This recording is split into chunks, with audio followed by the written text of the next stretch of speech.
서울 국가유산위원회 전문위원이신 김문택 박사님의 발표가 있으시겠습니다. 김문택 박사님은 서울역사박물관의 학예연구관으로 오랫동안 근무를 하셨고, 특히 우리 칠곡 광주이시에 대한 깊은 연구와 또 둔촌 선생에 대한 깊은 연구로 많은 논문과 업적을 남기신 분이시기도 하십니다. 김문택 선생님 모시겠습니다.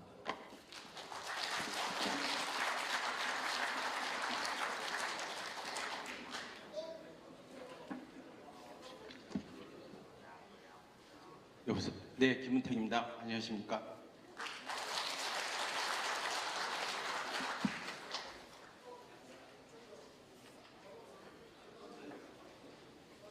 네, 여기 불러주신 여러 주최 선생님들과 이윤가수님께 감사드립니다. 네, 저는 이제 서울역사박물관에서 한 20여 년 일하다가 수년 전에 정년하고 집에서 놀고 있었는데 이렇게 불러주셔서 너무 감사드립니다. 제가 그 박물관에 있을 때 2007년도에 광주시 옛종가를 찾아서란 제목으로 특별전을 아주 거대하게 거창하게 한번 치른 적이 있었습니다.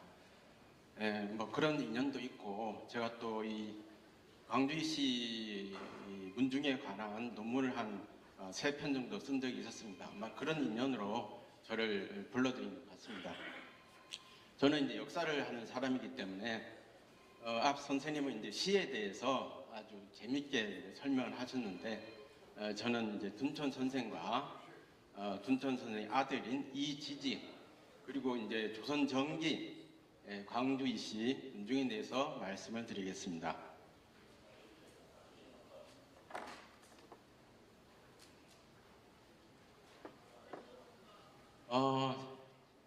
광주이시 하면은 이제 성현의 용대총화라는 책에 당금 문물지성 광주이시 위체라는 말이 등장합니다. 이 말은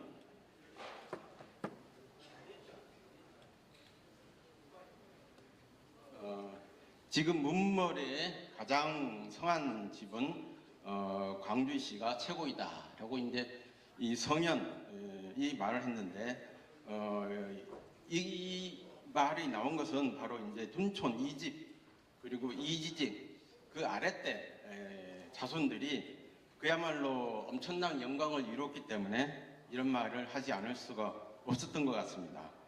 그러니까 직접 후손이 얘기한 게 아니라 그 당시에 당대 옆에 있는 그런 이제 교류하던 그런 성현이라는 사람이 평가를 했기 때문에 대단히 객관적인 평가다, 이렇게 얘기가 할 수 있겠고요. 제가 이제 서울역사박물관에서 2007년 이제 전시를 할 때 요 문구를 저희가 이제 표제어로 삼아서 대대적으로 홍보를 하려 애를 쓴 적이 있었습니다.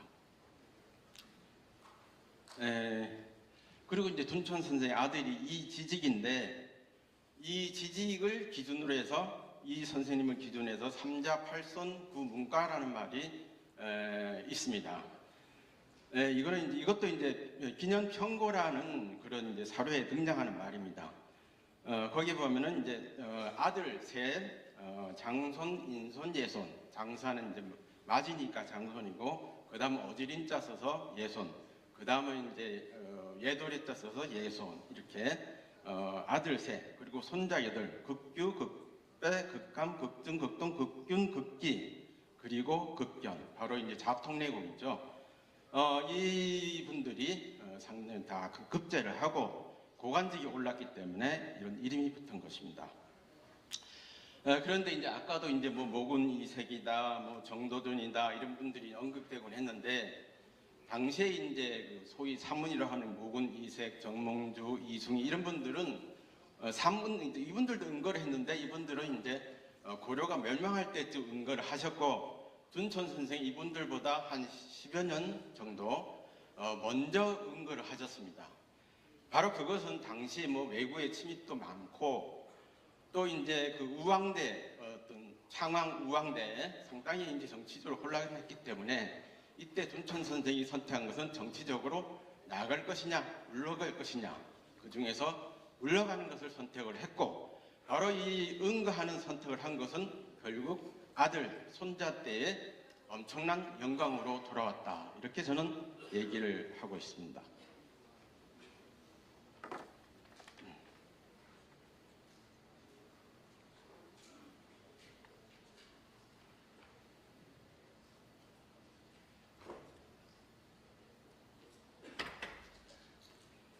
네, 둥천 선생은 1327년, 그러니까 지금으로부터 700년 전인가요? 충소가 14년에 광주에서 출생을 하셨습니다. 사료에서는 이분이 어디 출생했던 정확하게 나오지는 않습니다. 그러나 그 아버지가 광주에 사셨고 관향이 광주이기 때문에 광주에서 출생했다. 이렇게 이제 규정을 했습니다.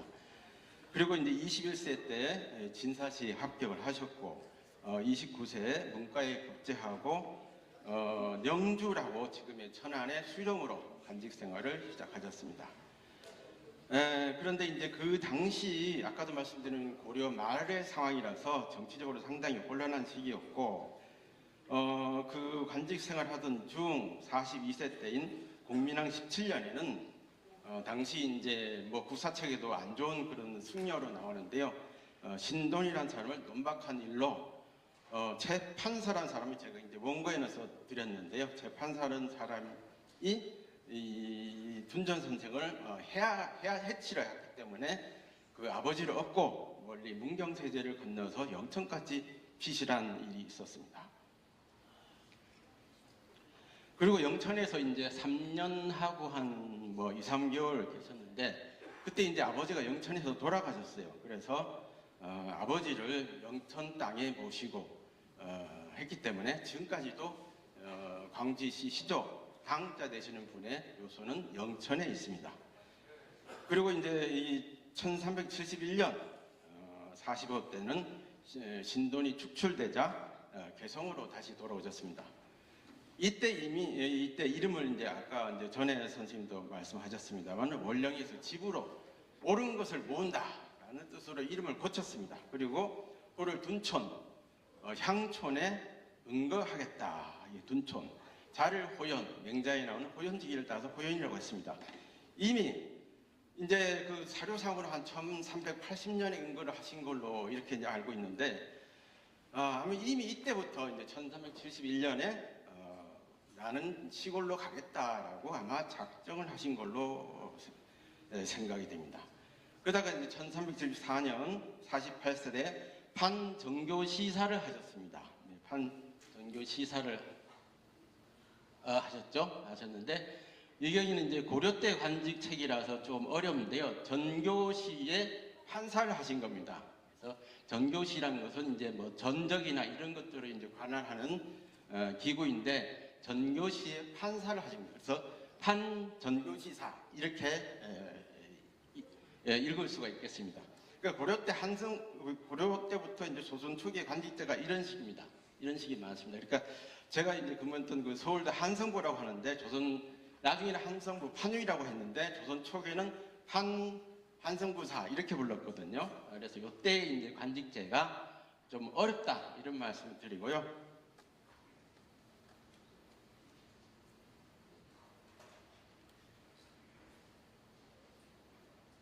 그 다음에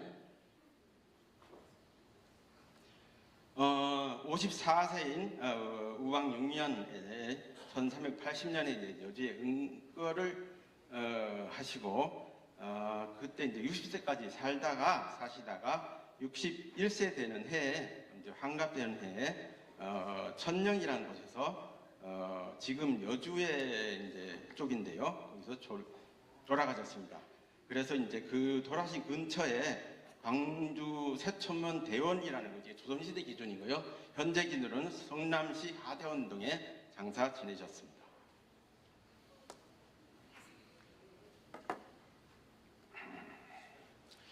다음으로 이제 그 둔천 선생의 출처관에 대해서 간략하게 보겠습니다. 시간이 없기 때문에 간략하게 말씀드리겠습니다.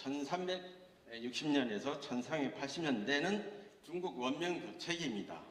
이때는 이제 이미 1368년이 되면은 북경이 함락이 됩니다. 명나라의 주원장이라는 사람에서 함락이 되는데 그래서 이제 원나라가 세력이 상당히 약했기 때문에 고려에서도 뭐 잘 알다시피 신진 사대부들은 원나라를 멀리하고 명나라를 가까이 하자 그렇게 했는데 대표적인 인물이 이제 이렇게 삼원을 비롯한 인물이고 정도전이었습니다.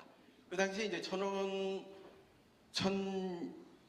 1375년경인가 1375년 원나라에서 사신이 왔는데 정도전 보고 맞이하라 하니까 정도전이 거절했습니다. 그래서 그 때문에 정도전을 나주의 소재동이라는 그 유배를 보내서 정도전이 거기서 2년인가 기양살이를 합니다.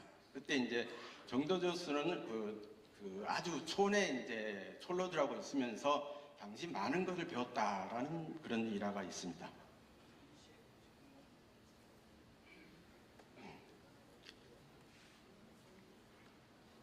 제가 모니터를 잘 보질 못해서 죄송합니다. 그리고 이제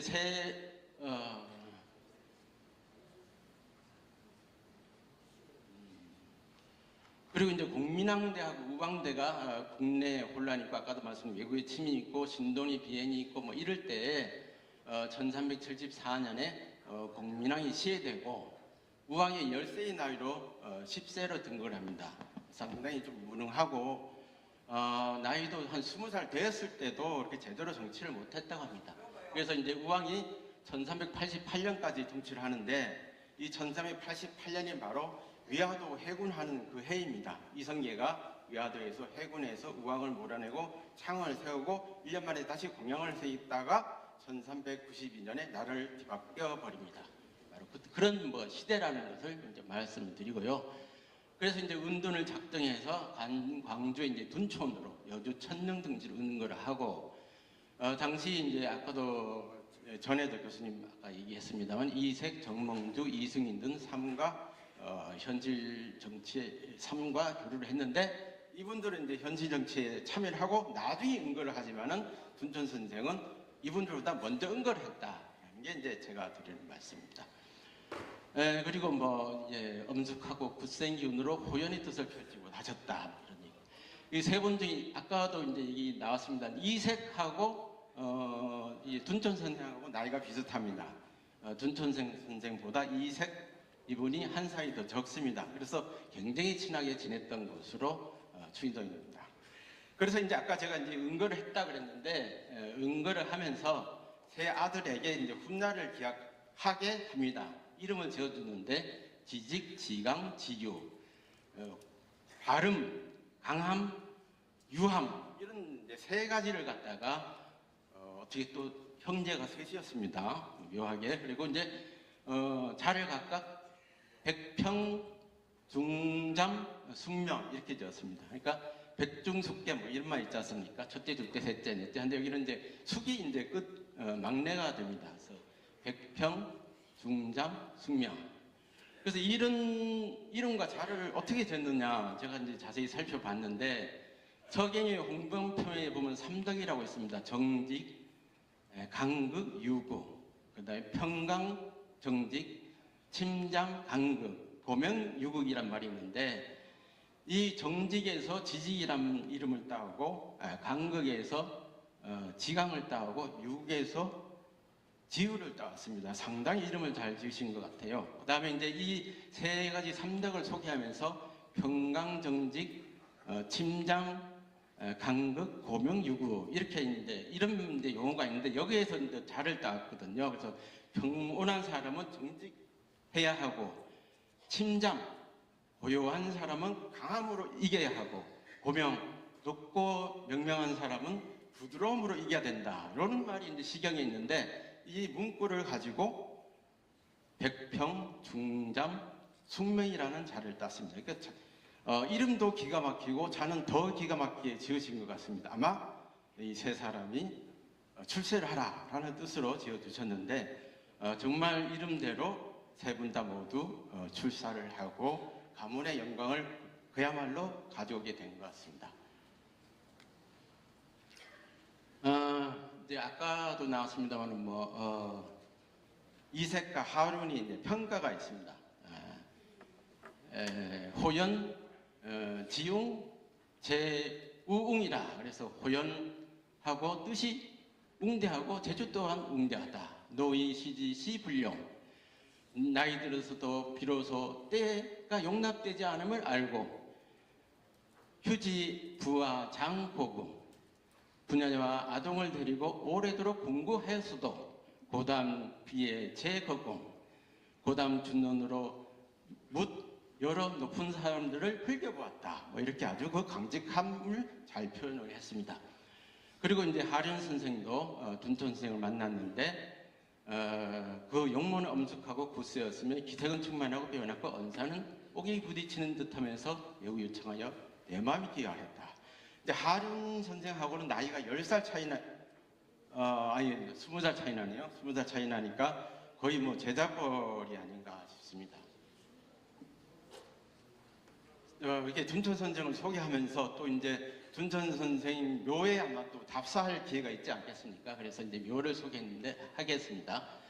둔촌대로 320번지 성남시 중원주 하대원동에 있습니다. 둔촌 선생하고 부인 정화택주, 영주, 황씨가 합장을 했습니다.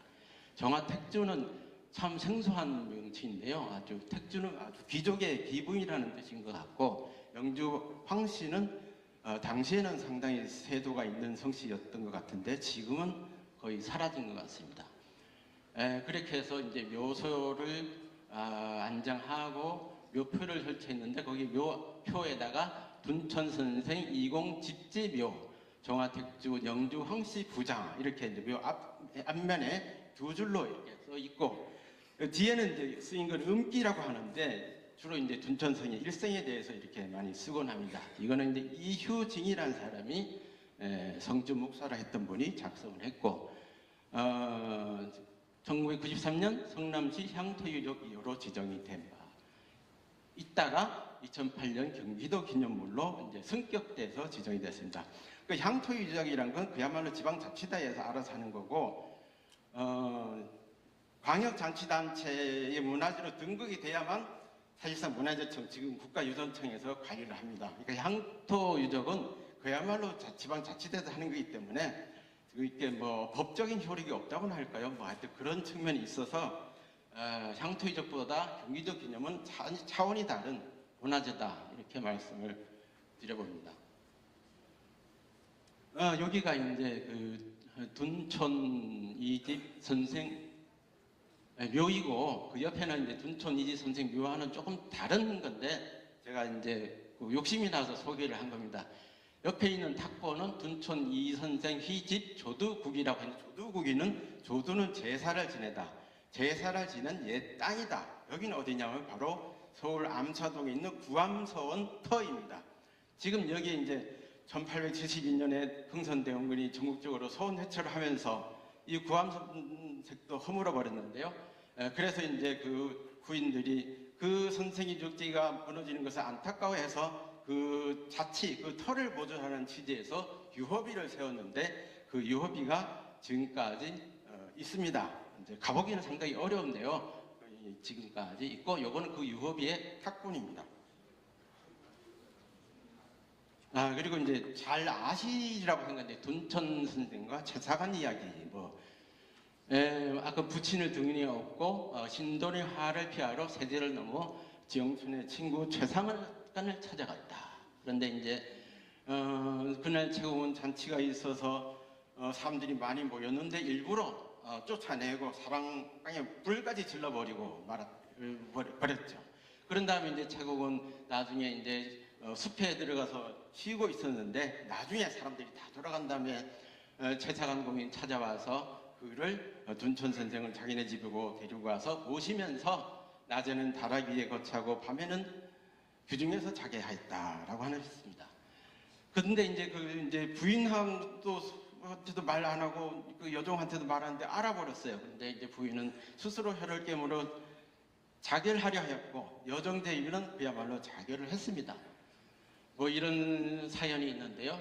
그래서 신존이 나중에 영천에 공문을 보내서 이 둔촌 선생이 거기 간 것 같으니까 그 사람을 찾아보라 했더니 최상관이 예전에 우리 집에 있을 때 내가 쫓아내고 불을 질러 버렸으니 그 사람이 나는 알지 못하겠다라고 하니까 그 일이 이제 유야무야가 돼서 둔촌 선생이 무사하게 살아남았다라는 이 훌륭한 이야기고, 이 이야기는 너무나 유명해서 성년의 영계총화, 둔촌 선생이고 김시암의 자의 필당, 안종복의 동사강몽, 그리고 이제 그 뭐 어린이 동화책에도 소개가 된 바가 있습니다.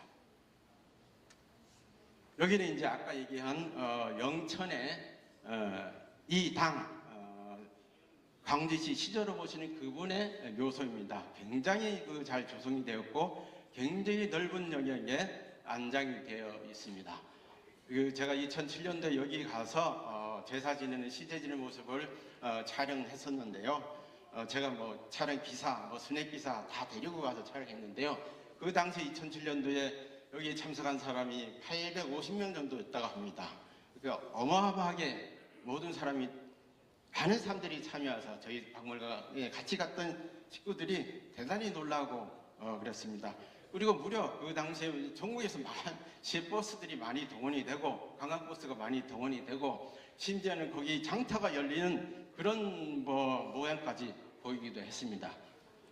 그리고 이 위쪽에 좌상단에 이제 묘소가 이제 두 기가 있는데요. 앞에 있는 묘소가 이 당군의 묘소고 뒤에 있는 묘소가 당시 채사관의 어머니 묘소입니다. 채사관은 영천 최씨인데 어머니는 영천 이씨, 그래서 두 분이 함께 관리되고 있습니다. 그리고 이제 우하단에 있는 이 묘가 아주 작지만 굉장히 단정하게 모셔져 있는데, 이 묘가 바로 여종 제비의 묘입니다. 그래서 연하총이라고 이제 쓰여져 있는데요. 아리따운 제비의 묘다라는 그런 뜻으로 새겼습니다.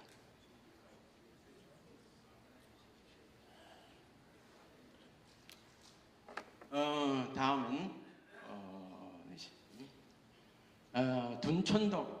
지금 이제 보통 호를 말하면은 뭐 대게든 율곡이든 뭐 어떤 분들이 어떤 조선시대 호를 말할 때는 자기 사는 동네를 가지고 이제 호를 붙이거든요. 그리고 동네 이름을 갖다 약간 변형을 하기도 그대로 하기도 하고, 그런데 호가 동네 이름이 된 경우는 정말 둔촌 선생이 참 유리하지 않나 모르겠습니다. 그런 거지 않을까 생각이 됩니다. 그래서 저도 찾아봤어요. 정말 둔촌 선생이 살아서 그 둔촌이 됐냐 찾아보니까 1965년 한글학회에 나온 그런 그 한국지명총람이라고 대단히 방대하게 전국적으로 이제 지명을 조사한 그런 책이 있는데요. 굉장히 잘 되어 있습니다. 저는 요즘에도 이 책을 보고 있는데요. 이 책에 의하면 바로 둔촌 선생이 살았기 때문에 둔촌이란 이름이 붙여졌다, 분명하게 이렇게 얘기가 되어 있습니다. 그리고 이제 거기는 둔굴, 둔촌, 약물 그런 데가 있어서 뭐 약수터가 아주 대단했다라고 이제 그 서울시 지명 총람에 소개가 되어 있습니다. 구암서원, 이제 암사동입니다. 서울시 암사동인데 1963년에 서울시 암사동이 되었습니다. 3년이 암사동이 되면서 그때 또 성동구였습니다. 지금은 이제 강동구인데요. 그 당시에는 강남이 대부분이 성동구 관할이었습니다. 제가 성동구에 살고 있습니다.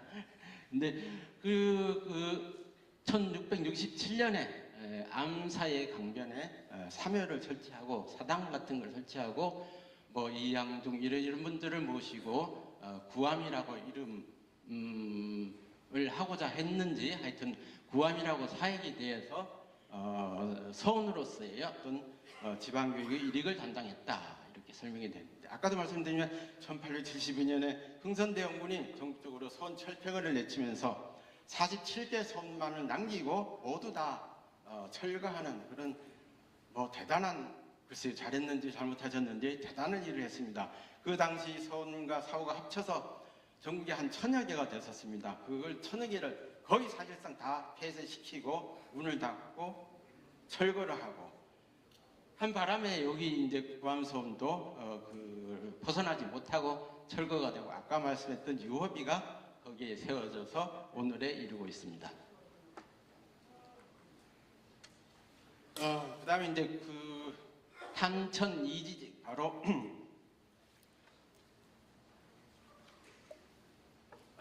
이제 분천 선생의 아들인데요. 이분이 이제 1380년 을가 2위로 합격자 33명 중에서 차석으로 합격했다.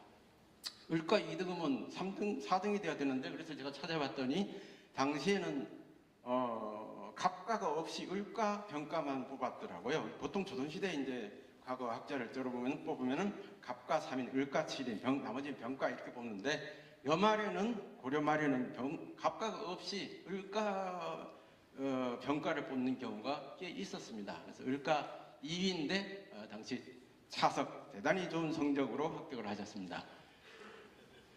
그리고 이제 사헌 지비를 지내신 형조 차미가 이제 마지막 벼슬이시고요. 탄천 선생은 무엇보다도 중요한 것은 바로 청백리였다는 것입니다. 제가 이와 관련해서 이제 청백리에 대해서도 같이 이 선생을 소개하면서 논문도 쓴 바가 있었는데요.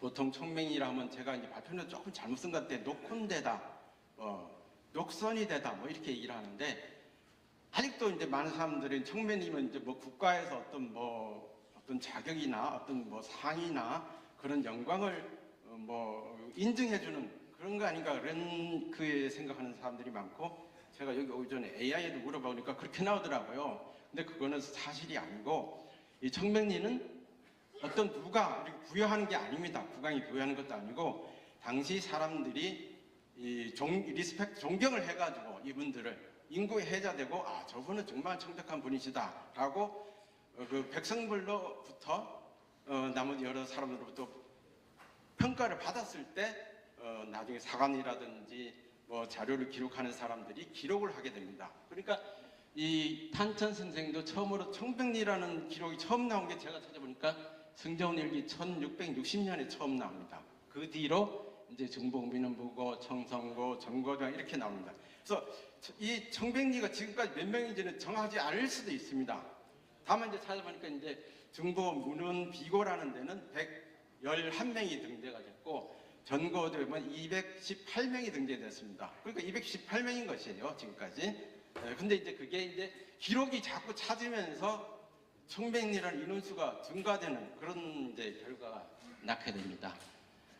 그리고 이제 이분이 왜 어떻게 해서 청백리가 됐느냐, 그거를 이제 제가 한번 찾아보니까 태종이란 임금한테 이제 직언을 한 것 때문에 청백리가 되지 않나, 저는 그렇게 생각을 하는데요. 여러 가지 이제 제가 발표에도 얘기를 했습니다만은 이런 이렇게 하지 마십시오, 저렇게 하지 마십시오 했는데, 매와 개를 좋아하며 성색을 좋아하는데 이렇게 하면 안 됩니다 라는 말이 결정적으로 그 태종이라면 굉장히 호박하고 막 그런 분인데 좀 화를 나게 한 것 같아요. 그래서 이제 그렇더라도 태종이 이 탄천생을 직접 어떻게 한 건 아닙니다.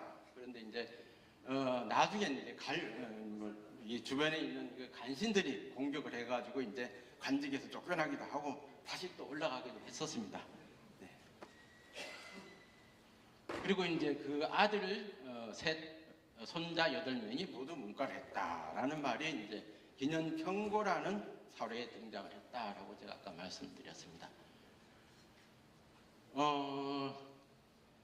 광주시 하면 무엇보다도 유명한 분은 이인손, 이극배 이런 분들이 이제 가장 정치적으로 두드러지고 관직으로도 가장 높게 올라와서, 이인손 이분은 이제 우의정, 광릉부원군, 이극배는 영의정, 근 50년에 걸쳐서 7명의 임금님을 모셨다라는 것들, 사실 이극배에 대해서는 잘 알려지지가 않았습니다, 이 상황에도. 그런데 이제 지난번에 10여 년 전에 광주시 문중에서 이제 연구 사업을 하면서 좋은 논문이 발표되기도 했었습니다.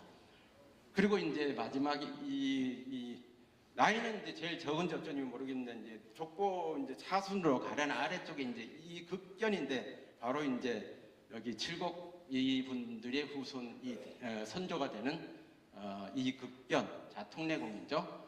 이분이 이제 임피현, 지금은 임피면, 금산시 임피면인데 조선시대는 임피현으로 독립된 군현이었습니다. 여기로 갔다가 그 후손들이 이제 나중에 더 문익공 이원정 같은 그런 분이 이제 탄생을 하셨다. 석담 이윤우 공도 계시고요. 그 석담 위죠, 문익공보다요. 예. 개보도를 그려봤는데 뭐 이 당시 사람들이 다 문과를 했다고 봐도 과언이 아닙니다. 그러니까 여기 뭐 한 15명씩이나 되는데요. 그러니까 여기 태어나서 광주시가 되고 자손이 되고 공부를 한 사람들은 뭐 거의 뭐 90% 이상이 문과급제를 했다고 하니, 이러니 아까 그 성인의 영자청화에서 지금의 문거리 광주시가 최고다라는 말이 안 나올 수가 없었던 것 같습니다. 그래서 영의정, 뭐 자의정, 우의정, 그다음에 뭐 자리공신, 뭐 좌익공신, 뭐 아주 뭐 활약이 이를 데 없습니다. 시간 관계상. 그다음에 광주시 묘역이 여기는 이제 지금 성남시에 있습니다. 성남시에 있는데 이지직 묘가 있고 이예손, 이윤덕, 이상한, 이급기 뭐 이런 묘소가 있는데요. 이 묘소의 경우는 지금 향토유산으로 지정되어 있습니다. 제가 이제 그 네이버 지도에서 한번 살펴봤습니다.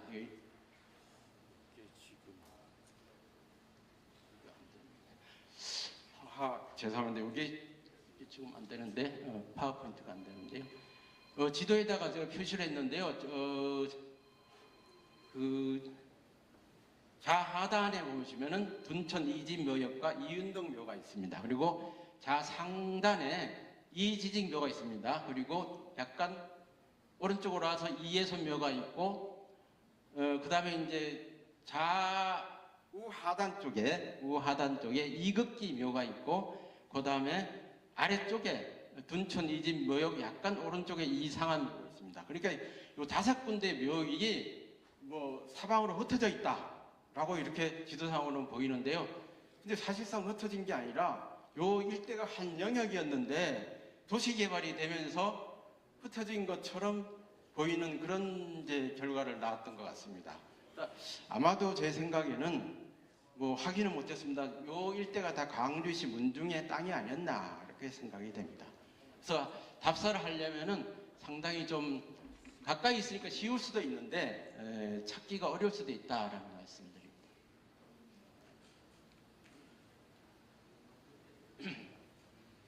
다음에 이제 서울시 암사동으로 가져가서요. 서울시 유형문화재로 되어 있는 광주시 광릉보원군 이급배 묘역입니다. 이것도 제가 이제 네이버에서 찾아봤는데요. 여기 보면 가운데가 이제 무슨 군사시설처럼 이렇게 돼 있지 않습니까? 여기가 암사동 아리수 정수센터입니다. 그러니까 이제 1980년대 초에 시작한 것 같은데, 이 암사동 아리수 정수센터를 만들면서 이급배 묘역에 있는 문중 땅이 그리로 이제 들어갔습니다. 제가 문중 관계자 확인한 거에 의하면은 당시 이제 독재 정권 시대였기 때문에 어쩔 수 없이 땅을 내주게 되었다 이렇게 얘기를 하는 것을 들었습니다. 그래서 이제 찾아가기가 되게 어렵습니다. 올림픽 대로가 있고 뭐 아리수 정수센터가 있고 해서 찾아가기가 요즘 하여튼 요즘은 뭐 찾아갈 수 있습니다. 다 뭐 GPS로 찾아갈 수는 있는데요. 상당히 어렵게 돼 있고, 어쨌든 그리고 또 맞은편에 제가 재보니까 그 직선거리를 한 600m 앞에 강변에 올림픽 대교를 지나서 거기가 구암소원 터가 있고 현재 구암중이 있습니다.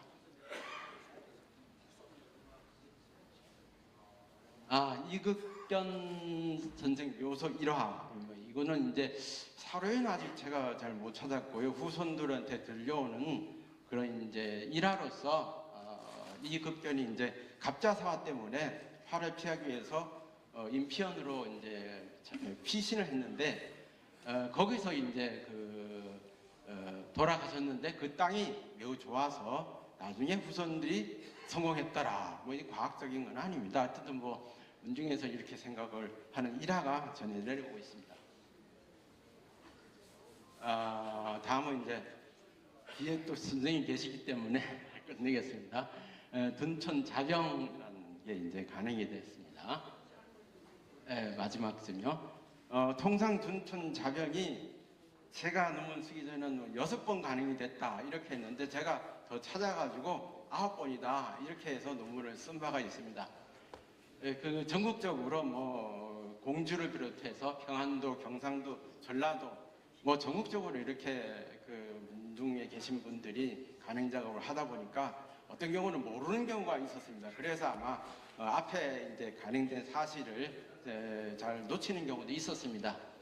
그런데 아쉽게도 이제 3간본하고 4간본 1589년본과 1632년본은 지금 전하지 않고 있습니다. 혹시 나중에라도 발견되기를 희망합니다.